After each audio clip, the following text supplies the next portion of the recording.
I want to say thank you for the opportunity to Dr. Gwen Nuñez for taking advantage of this opportunity to present today. And she is going to present on a session entitled Garifuna Preservation Efforts, Intercultural Bilingual Effort and Language Preservation. Dr. Gwen was lovingly called Gwen by everyone. She is a member of the Garifuna community in Belize. She was born in Hopkins Village, Belize, to Julia and Victoriano Nuñez. She values education and hence her quest to obtain a doctorate in higher education and organizational leadership from Nova Southeastern University. She's passionate about language preservation and created a publication business, the GNG Publications, and Furendei Garifuna Online School to teach Garifuna language in a fun-filled way. Presently, Dr. Gwen is the operational manager for the Yurumein Project, trainer for the facilitators as the co-chair of the Garifuna Language Commission. She's a parent of 2 children, Turani and Sydney. It is with great honor, Gwen, having met you a few months ago in Belize and being introduced to the culture and opportunities and the challenges, as we were seeing in the documentary, of the Garifuna community. And as part of this work that we're doing here to bring the Caribbean and our African brothers and sisters, cousins closer together through these webinars, it is with honor that we create the space for you to make your presentation to us this morning. So Gwen, we hand over to you to make your presentation. And once you've done your presentation, my colleague, Milton, is going to do a reflection, and then we will open up for questions and conversation. So handing over to you now, Gwen. Thank you so much. Thank you, Salaret. Thanks for this opportunity.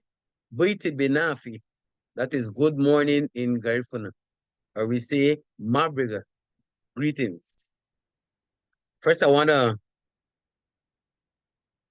call on our great spirit, thanking him for this opportunity. And I speak to you on the shoulders of my ancestors, those who have sacrificed to ensure that our language and culture survive, those who are exiled, and those who kept going to ensure that we are here today. So I stand on their shoulders. Literally. Start sharing.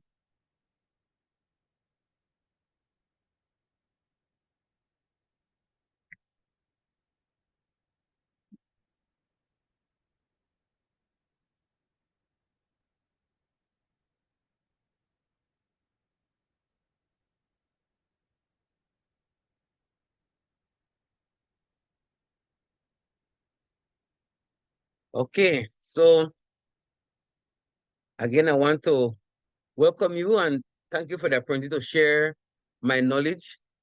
I am very passionate about languages, and more so my native language, Garifuna. So my topic, Garifuna preservation efforts, intercultural bilingual effort, and language preservation. So today I'll give you a background about the initiative and about my country, Belize and Garifuna. What is IBE, Intercultural Bilingual Education, what scholars have said about it. The research that I did for my doctoral program, I did at Holistic Community Primary School, so I'll tell you a little about what's up at Holistic. And I'll also tell you about the additional effort being done in the Garifuna language, and then we have a conclusion. All right, so my studies focus on the Garifuna culture, and you'll hear me talk about Garifuna, and in the documentary, you heard it as well. So Garifuna refers to this nation of people that came about because of the infusion of the Carib, the Kalinago, the Arawak, and African. So I was told that most of our African roots came from Mali. As a matter of fact, we have a ceremonial healing ceremony, a ritual we call Mali, that is done in our house of worship, the wheel, or English calls it the temple. And then, here Garinago is the plural form of Garifuna. So you can say Garifuna people or just say Garinago. And Garifuna is also referred to the language. So we speak a language called Garifuna. And Garifuna is also an adjective. So you say Garifuna clothing, Garifuna people, Garifuna music, Garifuna dance, Garifuna food, Garifuna attire, like the one I'm wearing, the female attire, right? And the Garifuna people, Garinago, came about in St. Vincent. Now there are so many misinformation out there about us. We believe, and some scholars are seeing it now, some researchers, we believe that they don't want to give precedence to the African presence in the region prior to Columbus. So they speak about a ship that was wrecked off the coast of St. Vincent, and then the slaves, they swam ashore. When you listen to the story of the slave trade, I know they were all shackled like savages, sadly, if a ship would wreck, I'm not sure. I don't see the miracle of it. Shackled and swimming, I don't see it. So I more prefer the new research being presented about the African presence. Yes, they may have been some Africans who escaped from the masters, but that wasn't a majority who actually formed our people. So the historians are doing the research and finding out how powerful our African roots are. And in Belize, we have the Garinago. So I'm a Garifuna woman because the British wanted our space in St. Vincent. That's where we were born, St. Vincent and the Grenadines. So November the 14th is a very important day in St. Vincent and also for us, Garinago, no matter where we are. The Paramount Chief, Joseph Chatouillet, is honored on that day. So that's Heroes Day. So the Garinago had a good system of living. And then the French came first to conquer us, but they didn't win. And so they joined us. Then the British came. And so there was this war for a period of time. And thereafter they decided they're going to burn down our homes and destroyed our plantation way of living. And then there was a camp called Baliso, an island off the coast of the mainland St. Vincent, where the Garinago were put as prisoners of war. About 5,000 of them were placed there, and thereafter, half of them died in a couple of months, and then they were shipped. They were sent. Some storybook says that they were deported. How can you be deported from your own land, right? So they were exiled from their own land because they saw that they couldn't finish us off because genocide was the intent. And we set a sail to nowhere.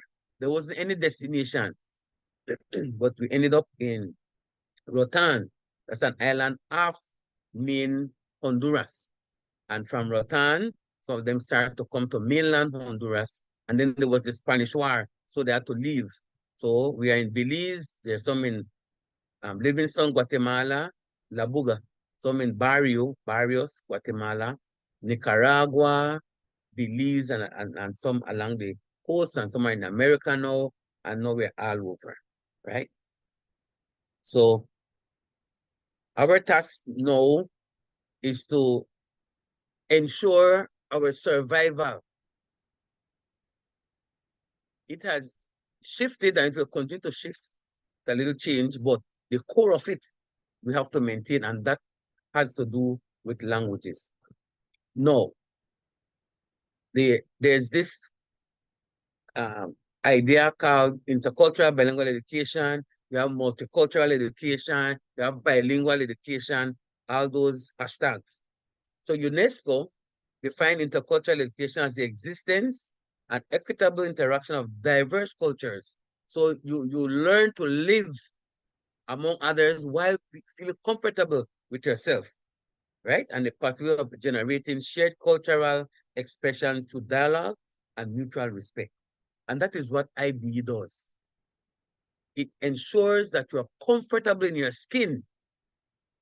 And they call us a lot of derogative names. I used to get angry as a child.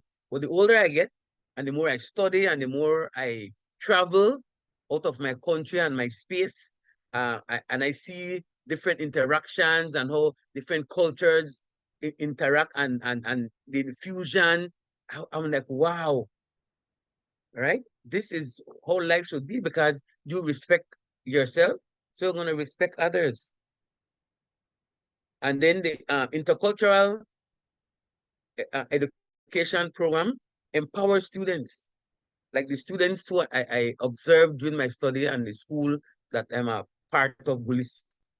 Those students, the pride that they have in themselves, and they're not only Garinogo students go to that school, right? They have from wherever, and they merge together, they play together, they work together, you know, and they respect each other.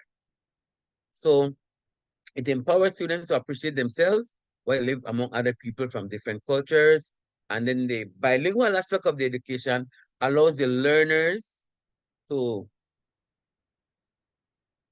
be educated in their first language and learn another language without losing the value and competency in their first language. The conquerors have succeeded in telling us that we should speak their language, whether it's Spanish, English, Dutch, French, whatever. That is a language. That is a voice of success. But that is false education. So I have been able to show my colleagues that we cannot be educated and follow that line of education. We cannot be educated by them and feel inferior for us, because we will never be like them. But it's important that we learn what they offer, because that's the world. So learn in addition to what you have, but don't lose what you have. So here in Belize, the initiative started with or UNICEF. I stand correct. It's UNICEF, not UNESCO. UNICEF started the IBE initiative in 2007. So it had 3 schools with indigenous languages. You have Gulis Community Primary School, that's in Dangria. Dangria is a Garifuna community in southern Belize. Right now, I'm in a Garifuna village where my mom lives, Hopkins. This place is also in southern Belize, a Garifuna community. So Gulisi teaches Garifuna language and the culture. Then you have San Jose RC, that's San Jose Village. They teach the Maya language. That's in Toledo district. Dangria is in Stann Creek district. Then you have Aguacate RC Primary School. That's also in Toledo district. They teach the Quechua. So these 3 schools were assisted by UNICEF to promote the different indigenous languages. And sadly, the San Jose RC and Aguacate, they are struggling with the IB program because they are managed by the Roman Catholic Mission. And the Roman Catholic Mission, they don't, I guess, see the value on leaving the teachers there so that you can have longevity and consistency. So that has been a challenge. But for Gulisi, it has surpassed the two schools, and we continue to be a part to do the IB program. But Gulisi was not formed just because of the IB program.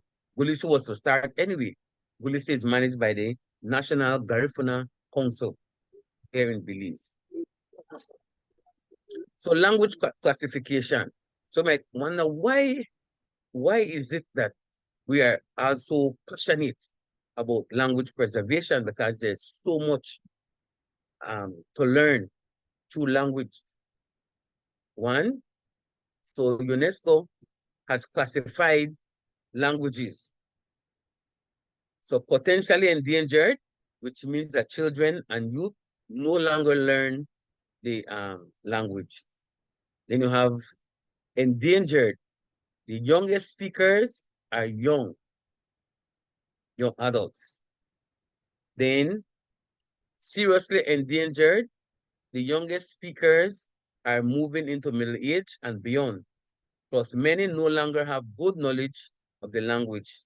And moribund, there is only a handful of speakers left who are mostly old or it is extinct. So these are the classification that I found in my study from UNESCO. So the question is, where does the Garifuna language fall in? Depends on the community. Because in certain communities, we are seeing that it is seriously endangered.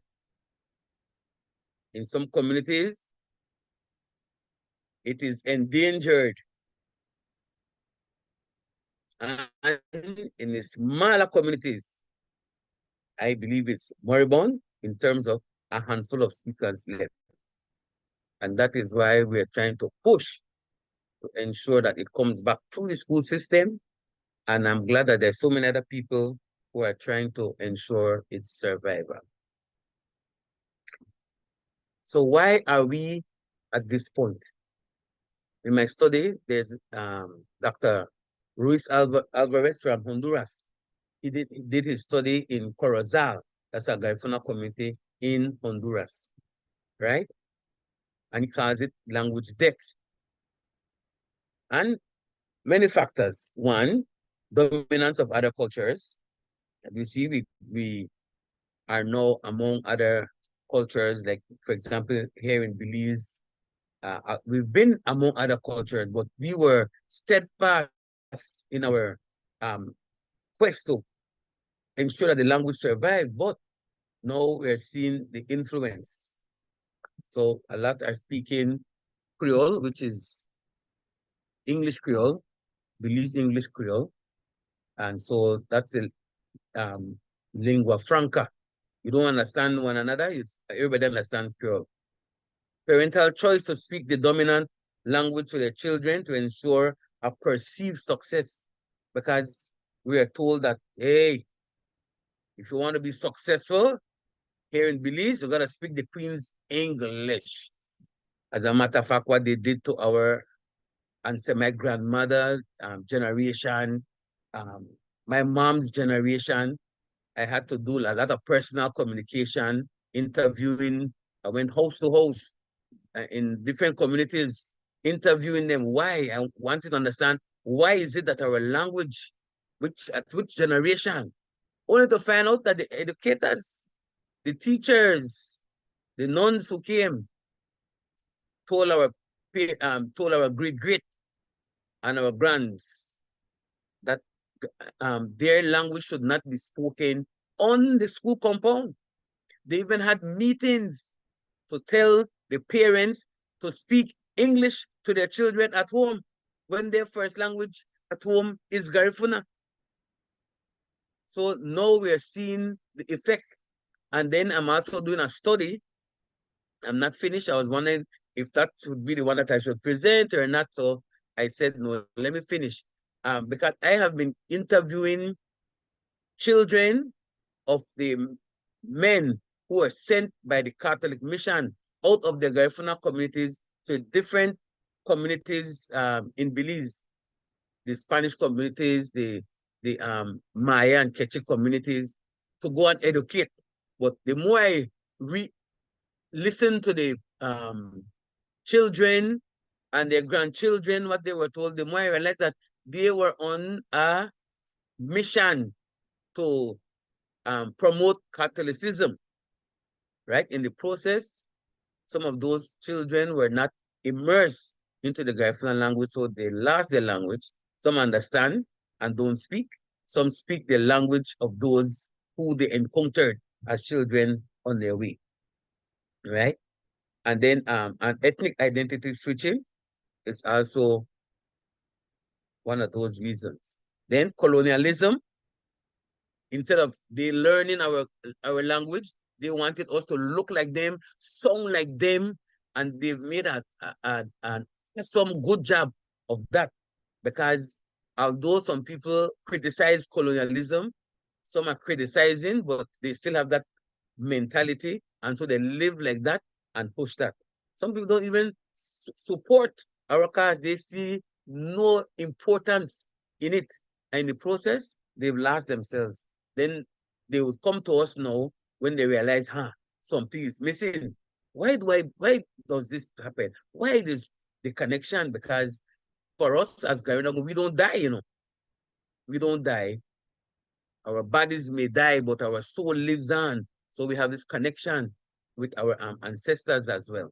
So social discrimination, that's a big thing. So when my cousins and family would leave the village and then they go into the city, then they come back, they don't teach their children the language, they immerse themselves because they want to fit in because of the derogative names that we're called and the misfitness that they find. Economic exclusion, it's now not as blatant, but there are certain jobs we don't get, certain opportunities we still not getting in this economic system that they have produced. Political decision on what should be the primary language of our country and instruction in school. Hey, here in Belize, English. In other communities, Spanish. And then so the importance of our language is not highlighted. But now the shift is happening because we're not being quiet, as I will show you later on. Ethnic, psychological captivity, and the prohibiting is speaking of indigenous languages in school. So I found this from these writers, they found it as well. So it's not only something indigenous to Belize. And then another reason, deculturalization.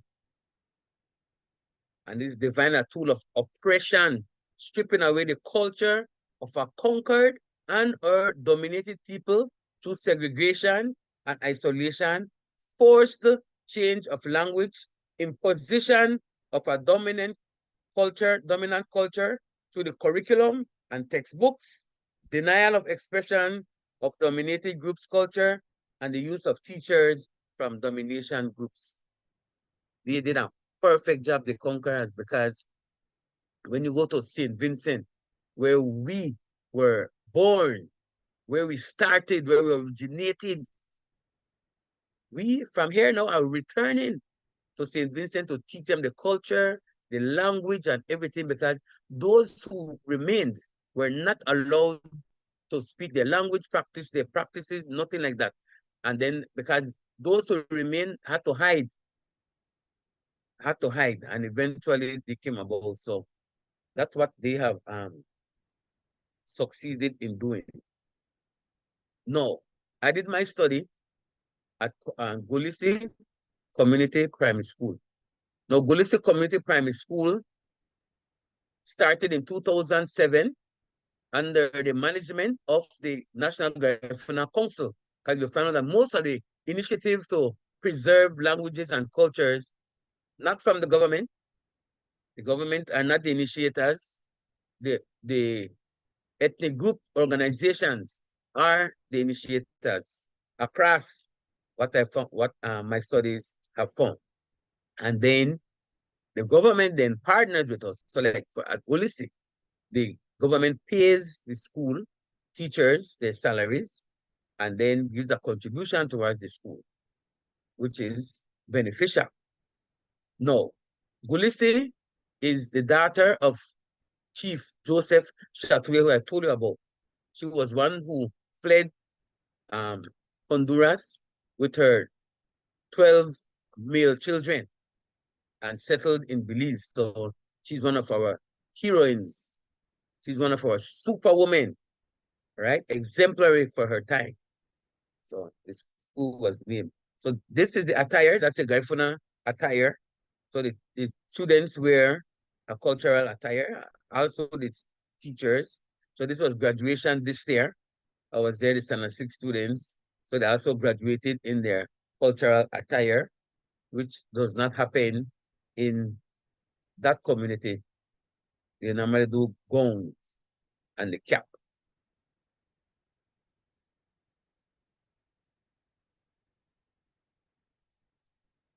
Then you have the preschool. So there's a preschool attached to the primary school.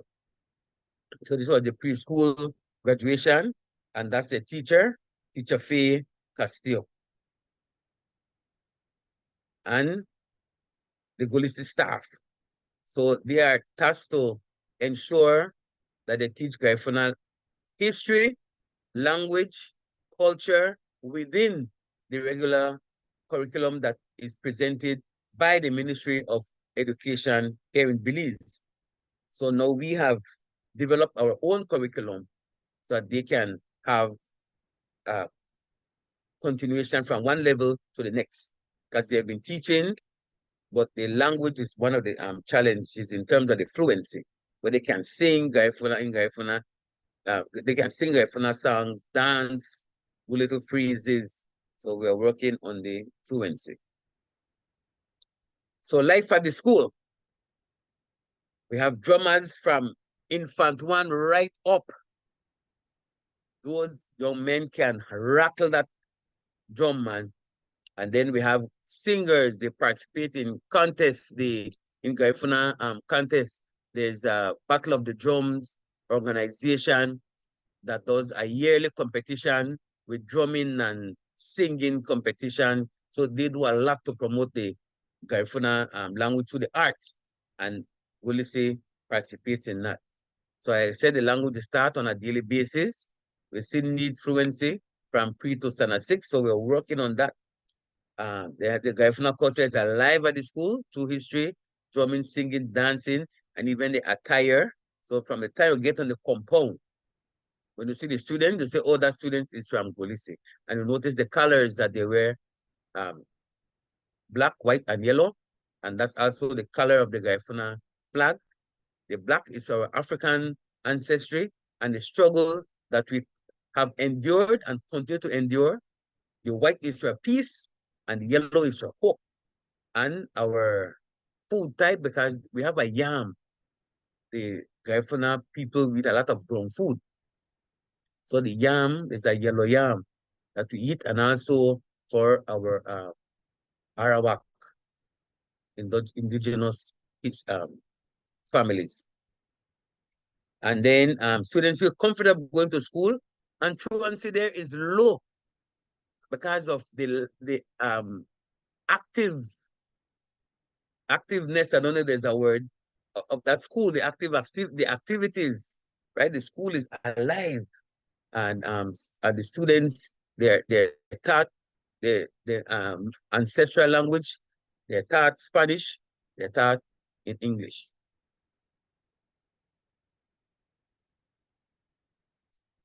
So other preservation initiatives, we have the Garifuna Language Commission.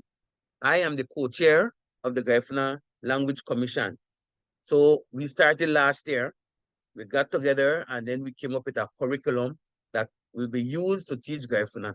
So we have 8 schools that are a part of this program, are fully a part of the program. They will be provided training. I have 4 schools that I'm responsible for. 2 are in the pilot program. So every month I'll go to the school and guide them on teaching of Garifuna, train them on the orthography, see how they can bring in community members to be a part of this. You can go into the communities. So it's a holistic approach. And then we have somebody else who's in charge of the same bite. That's another Garifuna community at Georgetown, another Garifuna community. And then we have somebody who's in charge of Punta Gorda, Paini. It's another Garifuna community, and Barranco, another Garifuna community where the schools are. And then our task will also be to ensure that we know develop materials. So that's another challenge that we have, to develop materials so that they can use at the schools. So we have been partnering. I have been researching, linking up with others who I know have books. And the challenge is to ensure that the spelling is correct. Because traditionally, Garifuna is an oral language. My mom can speak Garifuna. Hear Garifuna well, speak it well, but cannot read nor write Garifuna. She was not taught. My mom is 87 years old. So my approach is that they learn the orthography so they can write, read, and speak. So that's the approach I use in my classes. And then so the Garifuna Language Commission have representatives from the National Garifuna Council, who I represent, and then you have the Battle of the Drum Secretariat. And then so we get together and then we have regular meetings, we had official lunch, we had to negotiate with government a whole year so that they can give us the stamp of approval, because we wanted it to fully roll out in the schools, but we started without their blessing anyway. But their blessing make a difference, because then we know that some parents who will have some doubts.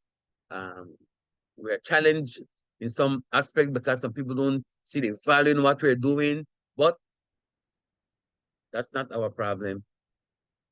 We have a mission, and we're trying to tell people that all the languages are important, all, but don't sacrifice yours for others. Then Furendei Garifuna, that's my online platform. I started that years ago, so I teach Garifuna online, and I have learners from all over and not necessarily only Garifuna. Then you have the Yurumein Project. I am the operational manager for that project, and the focus again is to teach Garifuna. So I was asked to join that. My primary one was Furendei. That's what I've been doing. So through that, I was asked to help with the Garifuna Language Commission and the Yurumein Project. They have different online platforms. They have people all over the world trying to teach.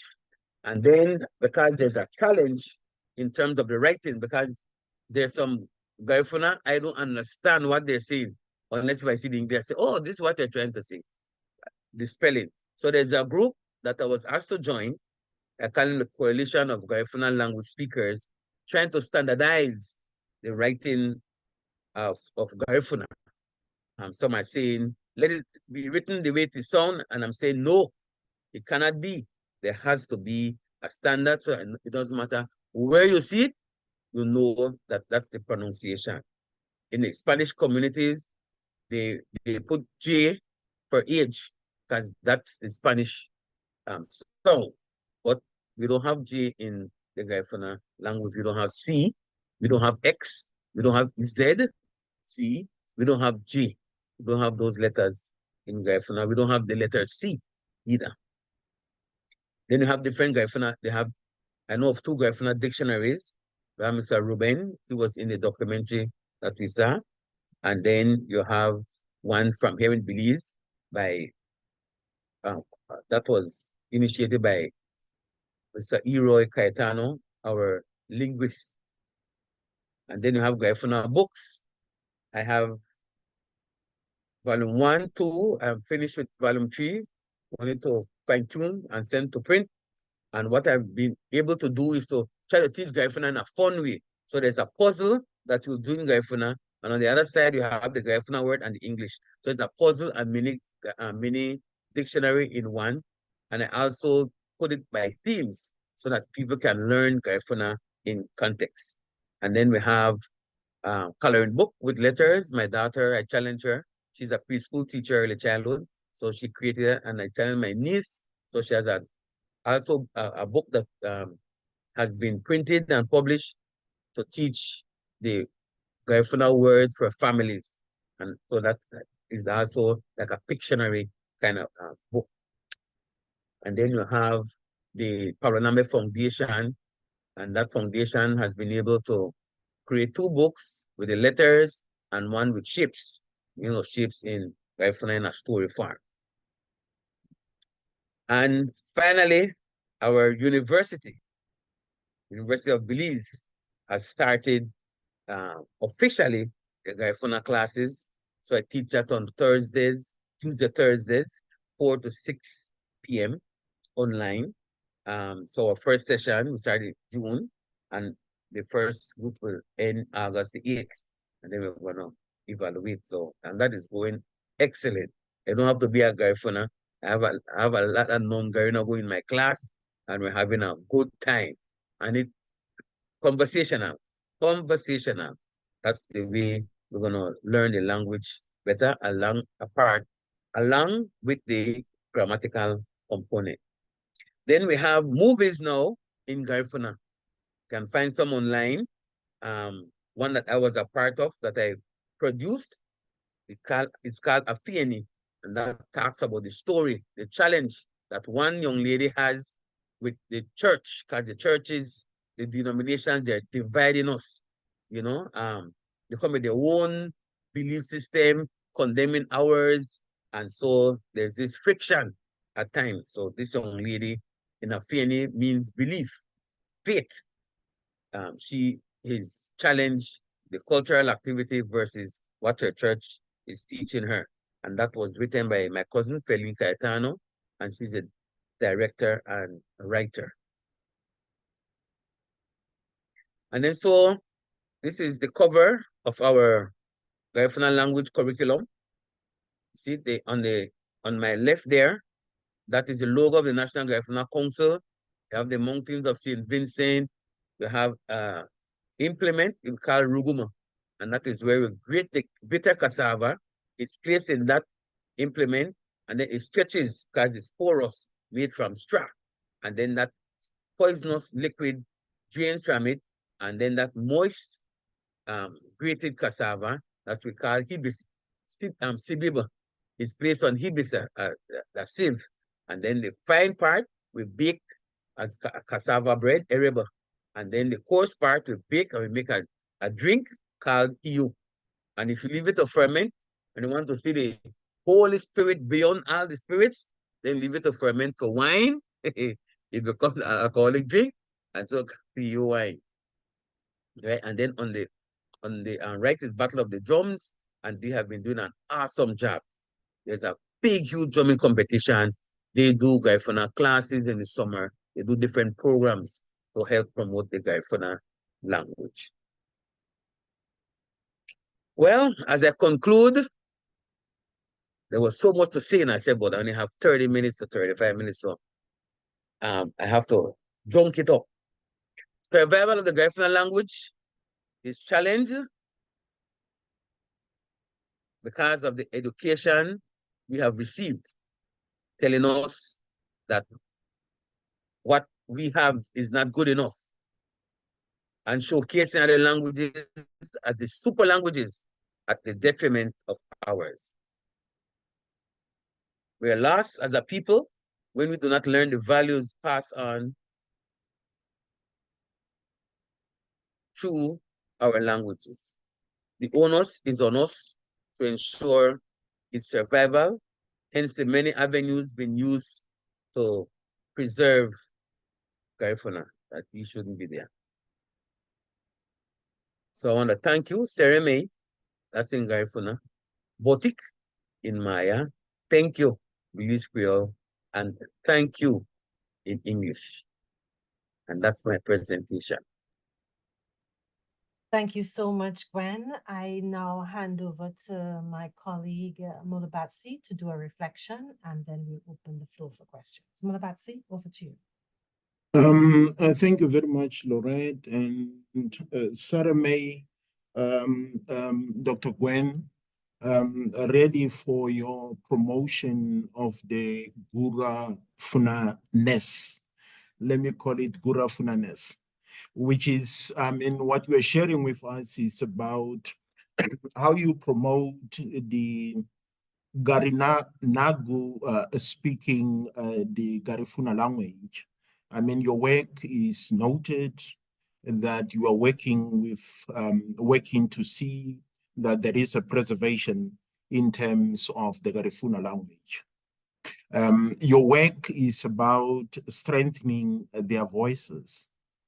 And strengthening voices is about preserving the culture and knowledge.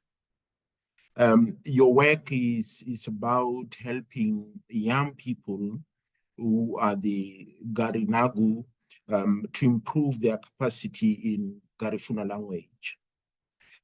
We have noted that how you encourage the wider population or community to learn their mother language in the same way as they've been learning and taught the colonizers' language.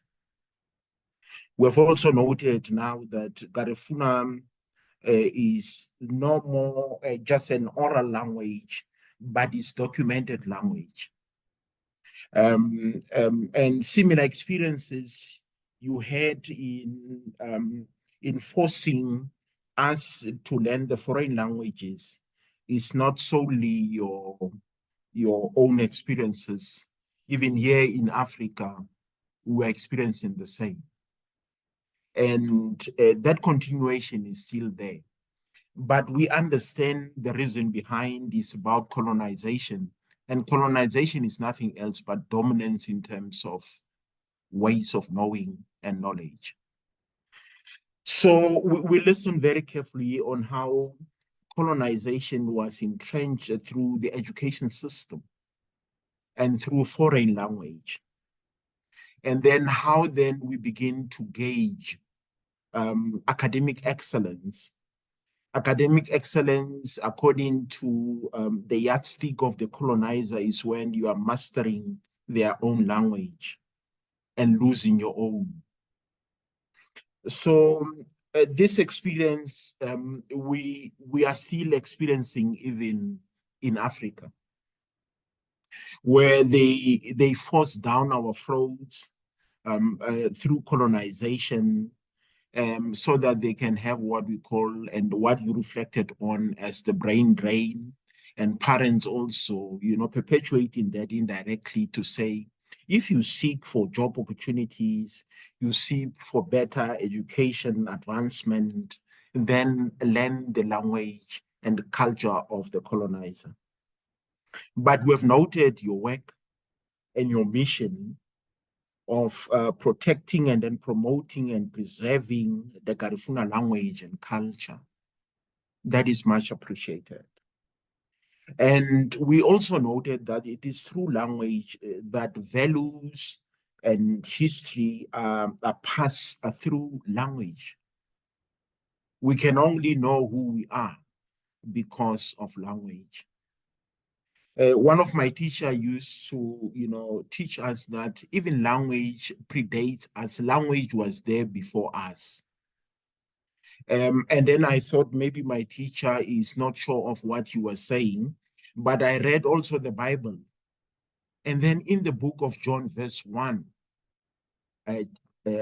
chapter 1, verse 1, it is also documented that in the beginning there was a word. So meaning language and words, which is symbolic to language, has been there before us.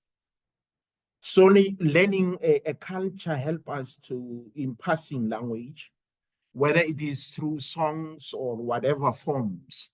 So language is very important. So one can say that language is actually the value system. And then we can also say value systems are embedded within a language. So language is very important. So let me reflect in some of the importance of what you share with us today, which is around issues of language. As much as we're putting emphasis on the Garifuna language, but we can also attest to it, that language build a connection to a culture and culture's history and ancestry. For us to know who we are, it is through the language. Language is more than just words, because it is within the language that it represents the lives of people who speak and then write that particular language. So language is very critical. We can also even express our emotions. Emotions are associated with words and are very important for those who use and then identify with a particular language. In your talk, you were, just orientating us against the backdrop of the Garifuna language. So we learned through your presentation that language helps us to ensure that, the protection of our own cultural identity and also dignity. And then language will also help us to safeguard our traditional heritage. This language is very important.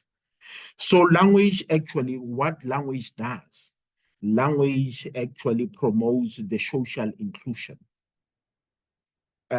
because it helps us to understand and also begin to promote tolerance of people who speak a particular language.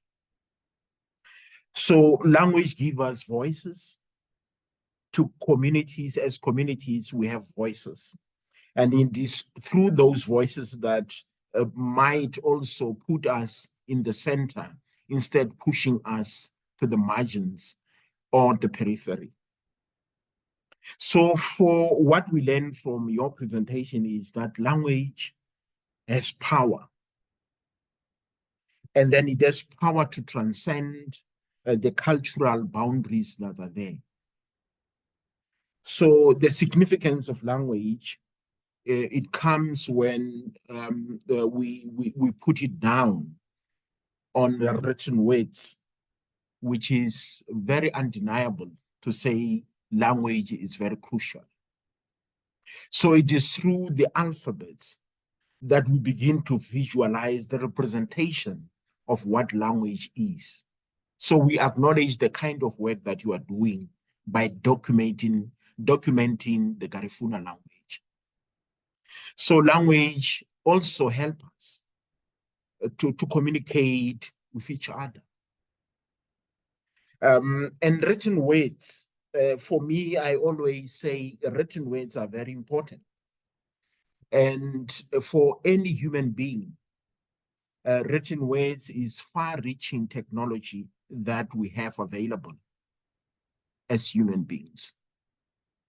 This is the technology that we use. We use written words so that we could understand who we are. So it is through language or written words that brings that kind of formality to be in the position to express and enable us to share who we are, and also to be in the position to share the knowledge, and also to be in the position to construct knowledge. So the core value of any nation, I'll say, lies within the scripts of the alphabets and words. So the work that you are doing with the Garifuna language is highly appreciated. It becomes very easy for anybody to interpret history, to interpret politics, to interpret the economy, to interpret culture of people through their own language. So for me to begin to understand people have to understand their language. So this was really a moving presentation, Dr. Gwen, because we learn so much, that it is through language that we learn about who we are as people. It is through language that we learn culture. It is through language that we learn the values, we learn our traditions, and also how we interact with each other, which brings the social norms. So language is very important. And for us to begin to be in the position to construct and then also pass knowledge down generations to generations, we could only successfully do that through language. So we've listened to what you gave us, the background of the Garifuna culture, and then where it originates from. And we all know that you trace your roots where we are geographically positioned now. You gave us that a background in terms of the cultural mixture of the Caribbees and the Arawakas. I think you call them the Lokono. So you gave us that kind of a background. But what is important that we also noted is the kind of that intercultural programs that you are running, and that is informed by the UNESCO, which is about empowering students to appreciate who they are. And then also begin to teach learners through their own mother tongue. We are in the south part of Africa, in South Africa. Our learners are still using English as the medium of instruction. It's only through the grade, the beginning grades that they are using their mother tongue, and then going up the grades, they begin to use this foreign and colonizers language. But we appreciate the kind of work that you are doing, to say it's not only the Garifuna, but you're also promoting the Maya language. You're also promoting the Kwichi language, which we really appreciate.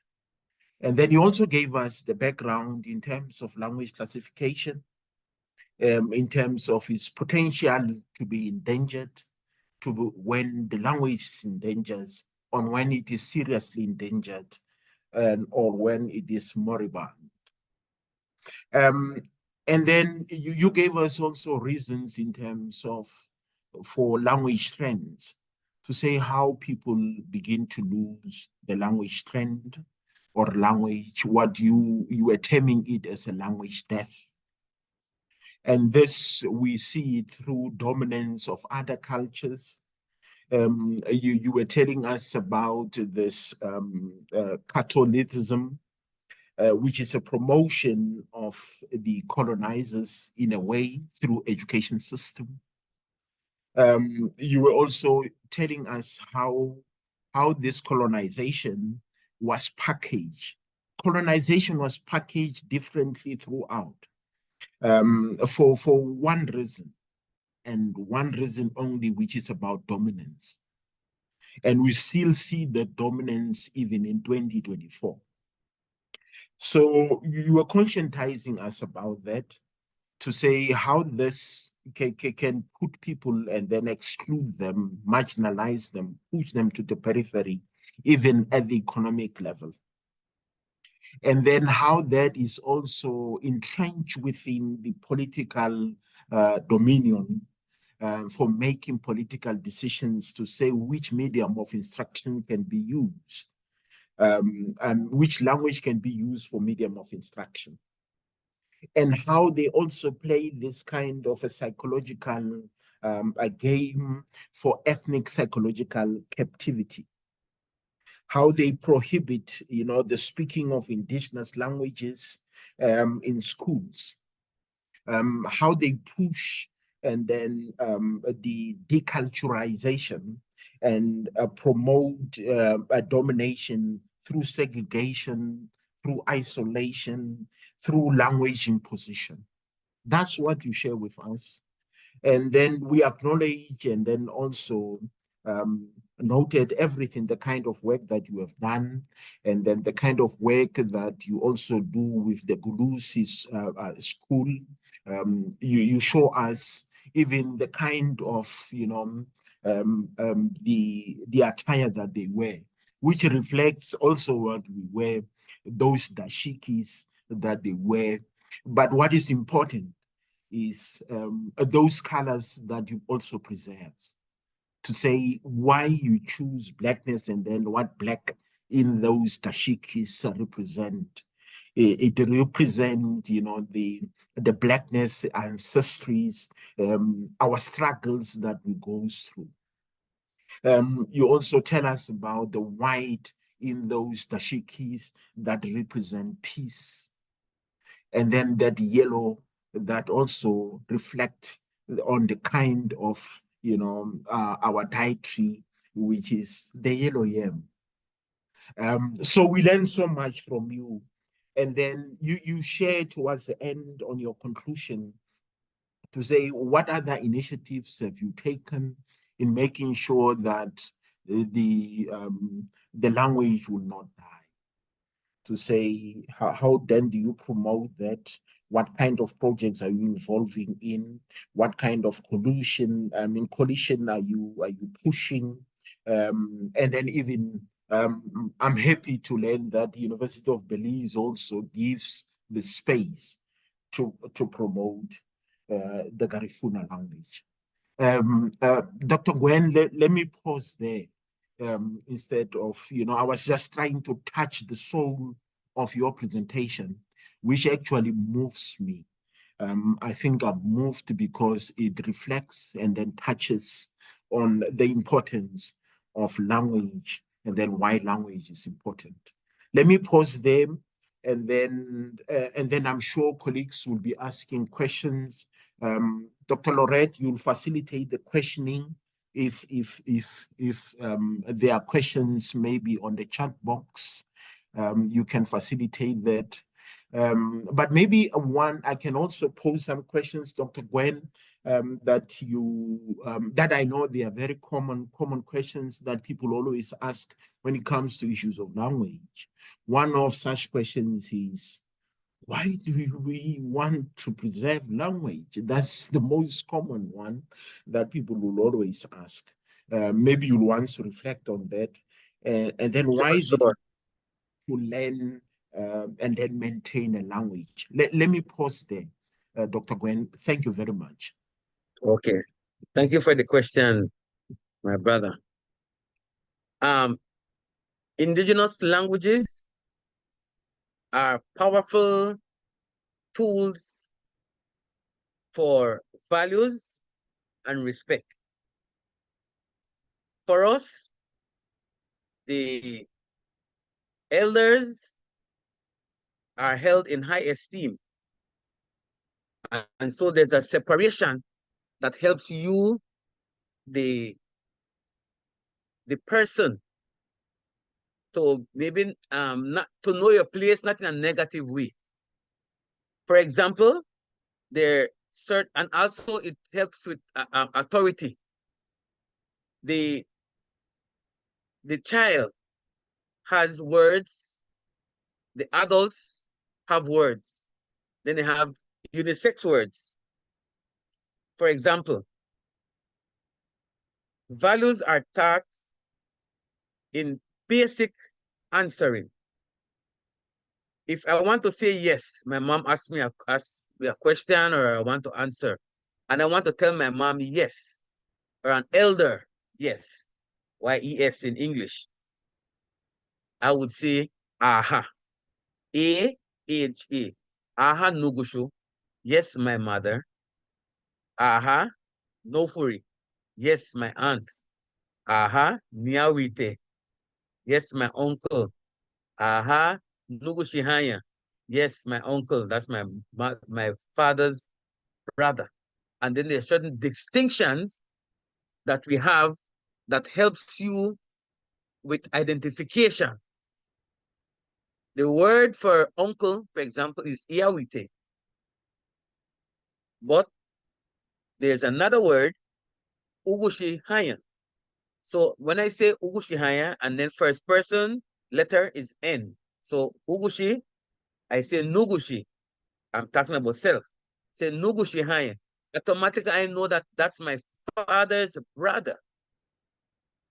And then when I say iawite, can be my stepdad, because we don't have the word for, in English, half brother, your step brother. No, we don't use those, because those words, they have a connotation as if you're not whole, as if you're not to love them fully. For us, you have, so see, and you have brother, you have sister. So and you have uncle. And so your stepdad is your uncle. So there is no word to say stepdad, you say biawite. And then in the context, it's understood what we're talking about. So that's for identification. And then now if I want to tell my mom, no, English say no, mom. For us, I have to tell my mom, uwa, U-A, uwa, uwa nugusho. No, if I want to tell my friend, my peer, somebody, even an adult, but I see that person as, friendly and peer, I will say yes, I say aye. Aye. A-Y-E, aye. And for no, I say ino, E-N-O, ino. And then that helps put that respect. So that is embedded within the language. And then also, as children, we are allowed to be children. We're allowed to be children in our play, the type of play that we do, the songs that we sing while we're playing, and also the way we speak. For example, if I want to, for example, go to the bathroom, right? And I want to be specific in what I want to do. I would say as a child would say, Neibuga asisia, that I want to go and urine. Or busetna nasisia, I want to urine. That's the word for the child. An adult speaking will say, Neibuga arago. So that's the same adult word for urinate. So a child should not use those words. So that respect already is embedded. And then back to teaching the value of family and appreciation of family and the respect of family within the language. You have older brother, you have younger brother, right? So we don't have word for any half brother. He's a brother, older or younger. She's a sister, older or younger. No, we have words for those. Then my older sister, I would say Nitu or Nibugaya. Nitu or Nibugaya. For my younger sister, I would say Namulelua. Namulelu. For me, I don't have any older sister. So my cousins are my older sisters. So I call them Nitu. Right? My older sisters. And Nitu is also sister. When our community generally, we have a connotation. When you hear Nitu, your older sister. Then, so the younger ones, then they refer to me as Nitu, because I am the oldest girl in my family. Then you have the younger ones. So my younger sister, I say Namulelo. So my oldest brother, I say Nati or Nibuay. And for my younger brother, I say Namule. And Namule is younger brother, Namule Lua, younger sister. But those terms are also used affectionately, because you'll hear parents talk to their children and say Namule. Right? Or my mom would like to tell me, Namule Lua. I'm not her younger sister, I'm her daughter. Right? But it also used affectionately. And then in terms of language, there's a rich history that we learn through music. The music, the lyrics are not in English, they're in our native language, right? So you hear stories are passed on when families gather, and cultural activities are done, the rich conversation, and those are passed on. Not everything is still written, passed on. So that is a part of the value of language. So when you lose your language, there's so much that you lose. Because if you want to speak the language of the conqueror, although maybe respect is, and because you say yes, mom, but not to the extent in the indigenous languages. And then we, like I said, we don't believe that we die. We don't die. Our physical die, right? Physical part dies, but our soul lives on. And then that soul continues to guide us. For example, my grandmother, both of my grandmothers are deceased, but they still send me messages. I remember when I was doing my dissertation, I used to get up because I'm a very spiritual person, not so religious, but more spiritual and religious. And I would pray and pray. But when I was in school, and then sometimes I'm so tired, I fall asleep 3 o'clock, 4 o'clock, and I have to be up by 6. Make sure that make sure I cook, that my children have food. Because once I'm gone, the job that I had, all day, I don't see them again in the afternoon. So when they come, that they have food. And so I get up early, and sometimes I oversleep. And once I oversleep, well, I get up and I activate, and on my way driving, then I'll say, oh, I haven't prayed. I rattle a person, I get to my office, I relax, say, oh, I haven't prayed. Then and my grandmother came through, used the body of a living, and said, my grandchild, you have to pray. You're not praying. You cannot forget God. So I see you jumping and going and going, and then you're relaxing. Remember, you haven't prayed. Don't forget to pray. Right? So the guidance is still there. And because they speak Garifuna, if I don't understand Garifuna, then I have to make sure that whoever sometimes they send a message to understand as well. So you lose a lot. And in terms of historical context, like I said, some of the language was not written, it was oral. So those oral histories still come about. They still come true, the ancestors, when they manifest themselves.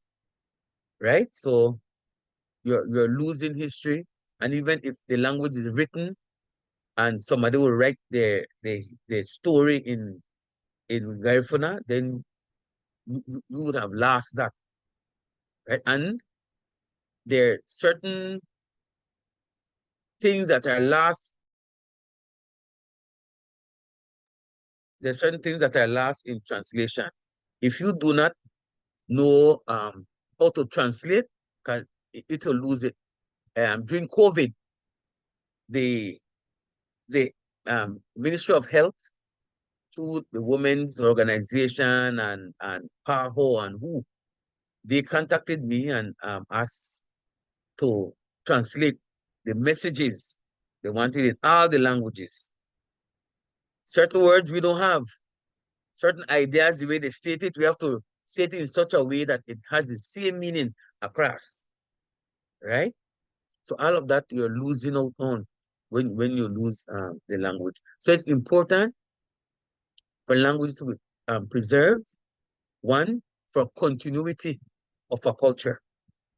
Once languages are lost, so many aspects of the culture would be lost as well. And I'm seeing it here in Belize. For example, we have Festival of Arts for the primary school and high school. And then I'm noticing that in those communities where the children are challenged in speaking Garifuna, they're doing a lot of modern ballet and instrumental with the drumming. Right? So I said, look at the loss of language trend. It is manifesting itself. And over the years, we're seeing it happen. And then now we're seeing that there are a lot of singers. They're singing, but because they don't understand what they're singing, they mispronounce words. They give it a whole different meaning. For example, in Garifuna, we have tuyu. We have one that we call gabuti, having eyes. That means it has two dots on top of it. Then we have mabuti, doesn't have any dot, no eyes. And they have two different sounds. The mabuti gives you an ooh, like in moon and spoon and boom, the ooh. But gabuti gives you an that the English does not have. And so some words are now being pronounced as synonyms, and they're not synonyms. They have different meanings. For example, U-M-A, mabuti, ma, garunat. So, no, gabuti, ma, garunat, that's the road, the street, highway. And then you have mabuti, ma, garunat, U-M-A, right? Know that. That is with. Who are you going with? But you hear people talk about for street, which is not correct. So there's so many things that we're losing. We're losing meaning. We're losing definition when the language is not properly said. And then in the Belizean national anthem, there's a word, put on your armor, right? So because you don't literally translate armor, I think you're putting on something. Then you have the word gura, G-U-R-A, G, mabuti, the R and the A. Gura is to drink.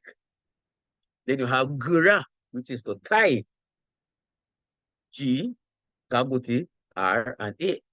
And so when they sing the anthem, they should say, gura huma gles, put on your armor. But they say, gura huma gles. So I keep telling them, you are going to die because you're drinking your armor. You can't drink your armor. You have to tie the armor. So languages are important, and if you understand the construct and see the value in the language, then the respect that you will see continues. Because you respect the elderly in terms of your speech and approach. And in our communities, everybody used to be yao, uncle, and yao, uncle, auntie, right? But now it has shifted. It's shifting. We still have a few of us who, then my daughter will say, is she your auntie? I said, no, but she's my auntie. Community-wise, she's my aunt, right? Because you have your biological aunt and you have the community aunts.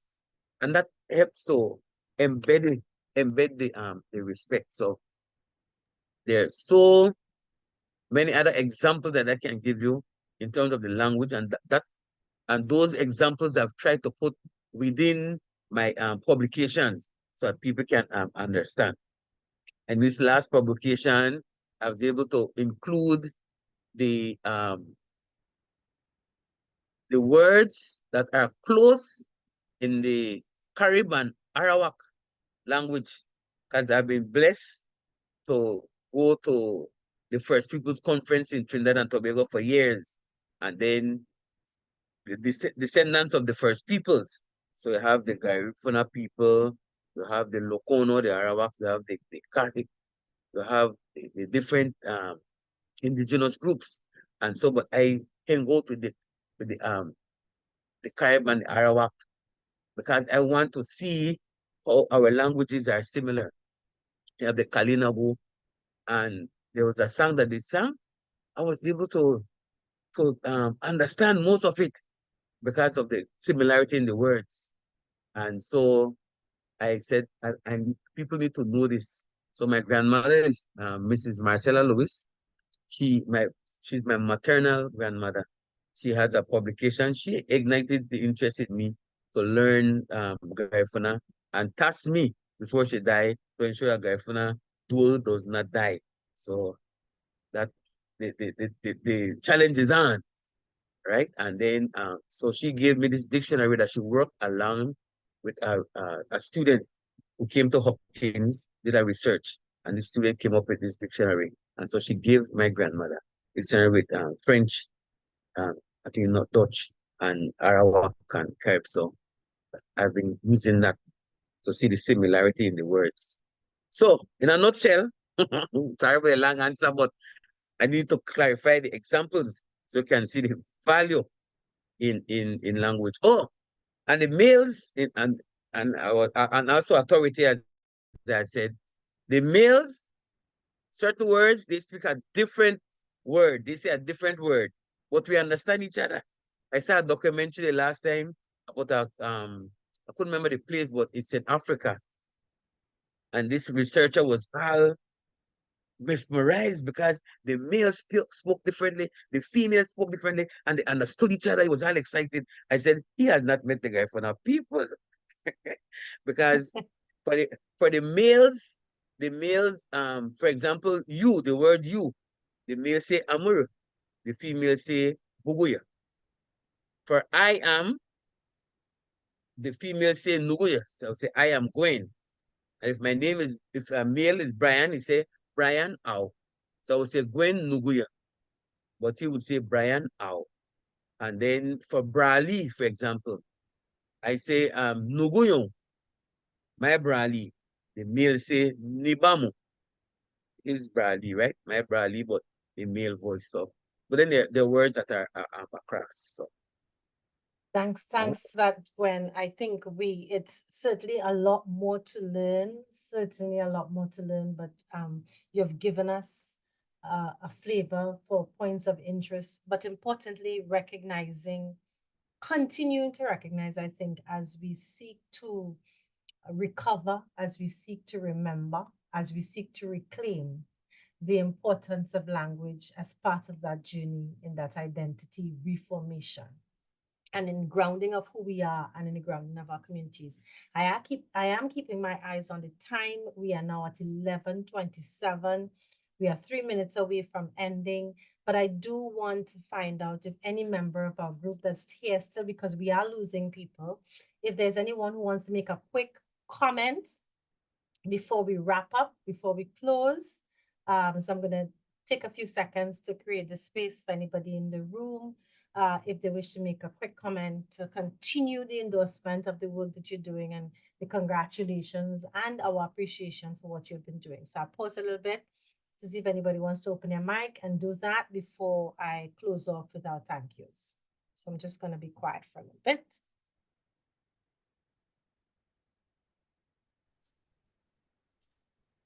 Go ahead, Eddie. I see that your mic is open. Lorette? Yes, Eddie, I'm hearing you. It's Eddie. Yes, Eddie, go right ahead. That's right. Because of time constraints, I'm just going to throw a broad thought to Dr. Gwen after presenting such a wonderful, commendable presentation. To say that a language development is in a constant state of flux, you know, it is dynamic and bound to change with time and context. So it was no wonder to have people like Dr. Gwen and her commission to take strides to develop this particular language among what she calls Maya languages. You used a particular term. So you needed to fight for the development of your language. But having said that, I just want to sensitize you to the fact that when you say that this Garifuna language has particular specific sounds that are not available, are not available in it, you must also make room for, you know, emulating other languages or, you know, taking other languages like the development of English, where it takes other aspects of other languages in order to develop. Don't close doors for Garifuna to develop. Otherwise, one language develop on the basis of the surrounding languages. So that is what I wanted to make sure that I throw in towards the development of Garifuna language as a linguist myself. Thank you very much. Thank you so much, Eddie. And I see that Shelley Malloy has, I hope I'm saying it correctly. Shell Malloy. Can I Let's quickly see say your hand. something before she Sure, answers? sure. Brother Eddie, you are so right, because for Garifuna, we have influence from French, the Arawak, the Carib, and the Spanish as well. Thanks for that, Gwen. Because language is always complex. It is always complex. It is always developing. It's always growing. So Malloy, over to you. Thank you, Chair Bristol and Dr. Gwen. Thanks very much for your presentation. I think that was great. I just want to get understanding here.